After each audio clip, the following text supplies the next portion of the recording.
আসসালামু আলাইকুম।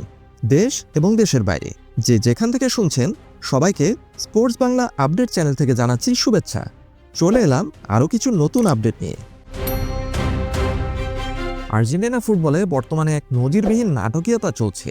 কিংবদন্তি খেলোয়াড় এবং এস্তুদিয়ান্তেস সভাপতি হুয়ান সেবাস্তিয়ান ভেরন এবং এএফএ অর্থাৎ আর্জেন্টিনা ফুটবল ফেডারেশন সংস্থার মধ্যকার এই দ্বন্দ্ব নিয়ে যা যা জানা গেছে সেগুলো বিস্তারিত তুলে ধরা হচ্ছে আর্জেন্টাইন ফুটবল ভক্তদের জন্য।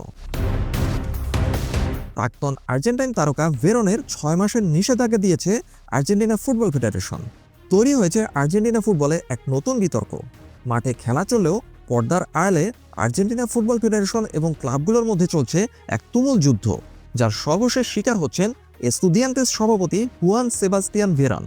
তাকে ফুটবলীয় সকল কর্মকাণ্ড থেকে 6 মাসের জন্য নিষেধাজ্ঞা দেওয়া হয়েছে। কেন এই বিদ্রোহ? আর্জেন্টিনা লিগ সাধারণত দুটি ভাগে বিভক্ত, আপারতুরা এবং ক্লাউসুরা।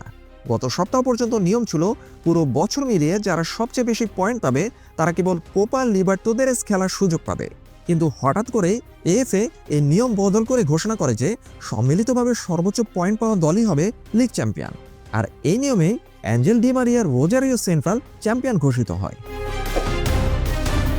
এএফএর বদলে ফেলা এই নিয়মের প্রতিবাদ চলে মাঠেই। এস্তুদিয়ান্তেস হঠাৎ এই নিয়ম পরিবর্তন মেনে নিতে পারেনি।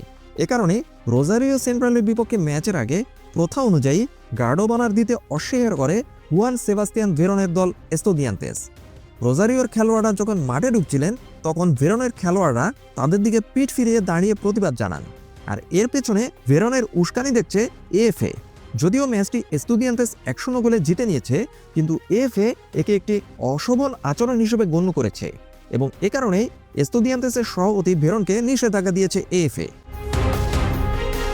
এএফএর সিদ্ধান্ত অনুযায়ী হুয়ান সেবাস্তিয়ান ভেরন 6 মাসের নিষেধাজ্ঞায় পড়েছেন। আর যারা এই প্রতিবাদে অংশ নিয়েছেন সেই খেলোয়াড়রা আগামী সিজনের প্রথম 2 ম্যাচ নিষিদ্ধ থাকবেন। আর্জেন্টিনা লিগের বর্তমান কাঠামো বেশ জটিল। একদিকে আপারতুরা চ্যাম্পিয়ন প্লাতেন্সে এবং অন্যদিকে ক্লাউসুরা এখনও চলছে। বছর শেষে এই 2 চ্যাম্পিয়ন মুখোমুখি হবে চ্যাম্পিয়ন্স ট্রফির জন্য। এর মাঝে সম্মিলিত পয়েন্ট দিয়ে নতুন চ্যাম্পিয়ন ঘোষণার এই সিদ্ধান্ত লিগের স্বচ্ছতা নিয়ে প্রশ্ন তুলেছে। হুয়ান সেবাস্তিয়ান ভেরনের এই শাস্তি প্রমাণ করে যে আর্জেন্টিনা ফুটবলে এখন ফেডারেশনের সিদ্ধান্তের বিরুদ্ধে কথা বলা বেশ ঝুঁকিপূর্ণ। এবং সত্যি কথা বলতে দুর্নীতির আখড়ায় পরিণত হয়েছে আর্জেন্টিনা ফুটবল ফেডারেশন এএফএ, আর যার মূল কেন্দ্রবিন্দুতে রয়েছে তাদের প্রেসিডেন্ট ক্লদিও তাপিয়া।